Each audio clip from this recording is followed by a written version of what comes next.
मोठा गाजावाजा करत वरळीमध्ये मुख्यमंत्र्यांचा कोळी बांधवांनी जाहीर सत्कार केला। यानंतर मुख्यमंत्री शिंदेंनी भाषणात अनेक मुद्द्यांवरून विरोधकांना लक्ष केलं खरं, पण शिंदेंच्या उत्तरांपेक्षा सगळ्यात जास्त चर्चा झाली त्या सभेतल्या रिकाम्या खुर्च्यांची। या सभेच्या गर्दीवरनं विरोधकांना आयत्या कोलीत मिळालं आणि शिंदे गट विरोधकांच्या निशाण्यावर आला।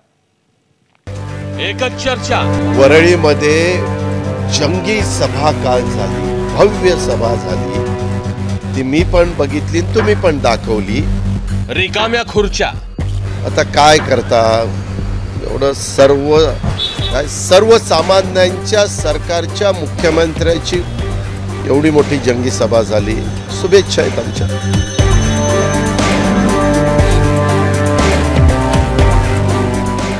वरळीतले कोळी बांधव मुख्यमंत्री आणि उपमुख्यमंत्र्यांचा सत्कार करणार होते। काल संध्याकाळी 7 वाजताची सभेची वेळ होती। वरळीतलं स्पोर्ट्स क्लबचं मैदान सजलं होतं। किमान 15,000 खुर्च्या लागल्या होत्या। सगळं काही सज्ज होतं, पण काही केल्या माणसंच येईना। जेमतेम पुढच्या खुर्च्या भरल्या होत्या। रात्रीचे 8 वाजले तरीही मैदान भरेना। तिकडे मुख्यमंत्र्यांचाही पत्ता नव्हता। वाटलं ते येतील तोपर्यंत तरी गर्दी होईल, पण रात्रीचे 9 वाजले तरीही माणसं आलीच नाही। मुख्यमंत्र्यांना रिकाम्या खुर्च्यांसमोर बोलण्याची नामुष्की नको म्हणून आयोजकांनी रिकाम्या खुर्च्याच काढायला सुरुवात केली। मागच्या अनेक रांगा आपोआप गायब झाल्या। अखेर मुख्यमंत्री 9:30 वाजता आले आणि रिकाम्या खुर्च्यांसमोरच त्यांना भाषण ठोकावं लागलं।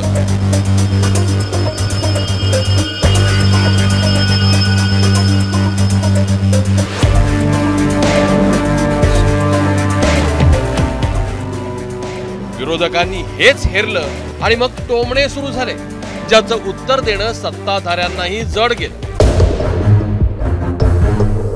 कोणाचा फ्लॉप शो झाला त्याच्यावर मी आनंद व्यक्त करणार किंवा साजरा करणारातला नाही, पण एक निश्चित आहे की वरळीनी दाखवून दिलेलं, जसं अनेक मतदारसंघांनी दाखवून दिले, आपण अनेक त्यांच्या सभा कव्हर करत असाल, बघत असाल, की प्रामाणिक लोक आणि गद्दार ह्यांच्यामधला फरक हा महाराष्ट्र जाणतो आणि गद्दारी जी झालेली आहे ती कोणालाच पटलेली नाहीये। वरळीमध्ये जंगी सभा काल झाली, भव्य सभा झाली, ती मी पण बघितली, तुम्ही पण दाखवली।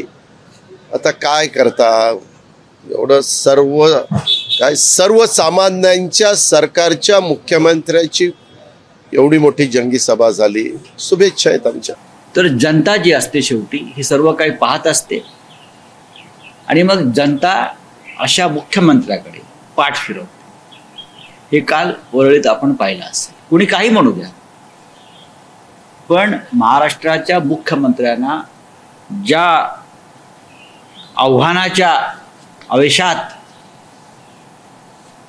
ते आणि त्यांचा मिंदे गट काल वरळी कोळी बेटात गेला, एक विराट सभा घेण्याचा प्रयत्न केला, शेवटी खुर्च्या उचलण्याची वेळ आली आणि थातूर मातूर उद्योग करून तो कार्यक्रम पूर्ण केला। एकनाथ शिंदेजीवर आज ते मुख्यमंत्री आहे, त्यांच्यावर त्यांनी प्रचंड काल मोठी सभा घेतली आणि कुठलाही खुर्च्या उचला लागल्या नाही। प्रचंड मोठी सभा झाली आणि चांगलं त्या ठिकाणी समर्थन एकनाथ शिंदेंना मिळालं। ही सभा मुख्यमंत्र्यांसाठी अत्यंत महत्वाची होती, कारण या सभेआधी खुद्द वरळीचे आमदार आदित्य ठाकरेंनी मुख्यमंत्री शिंदेंना वरळीतून लढण्याचं आव्हान दिलं होतं। परवानगीने मुख्यमंत्र्यांना चॅलेंज दिलं की तुमच्या आमदारकीचा राजीनामा द्या, मी पण आमदारकीचा राजीनामा देतो आणि वरळीतून लढून दाखवून बघतो तुम्ही कसे जिंकता।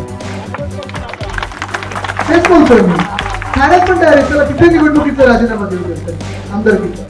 पण महत्वाची गोष्ट ही आहे की एवढं चॅलेंज दिल्यानंतर एवढी हडबड तिथे झालेली आहे त्या सरकारमध्ये की पूर्ण देशभरातून त्यांची जी IT सेल आहे ती सुरू केली। गद्दार सगळे बोलायला लागल्यापासून खासदार मी त्यांना बोललो एवढंच तुम्ही करायचं होतं, फोन लावून सांगायचं होतं की आदित्य माझी हिंमत नाही इथून लढण्याची, मी लढत नाही, जरी मुख्यमंत्री असो तरी हिंमत नाही। आम्ही संघर्ष करून इथपर्यंत आलो आहे।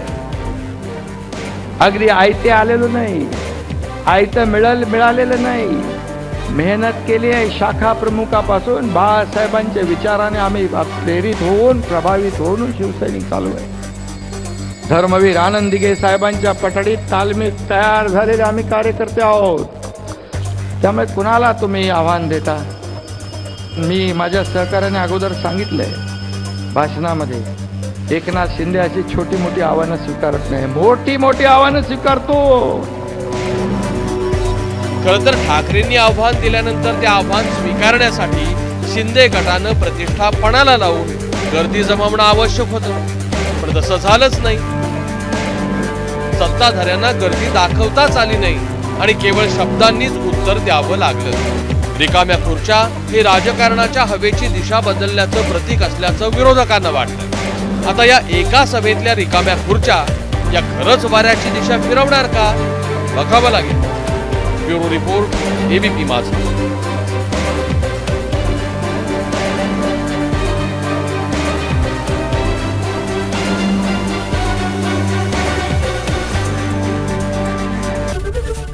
एबीपी माझा, उघडा डोळे बघा नीट.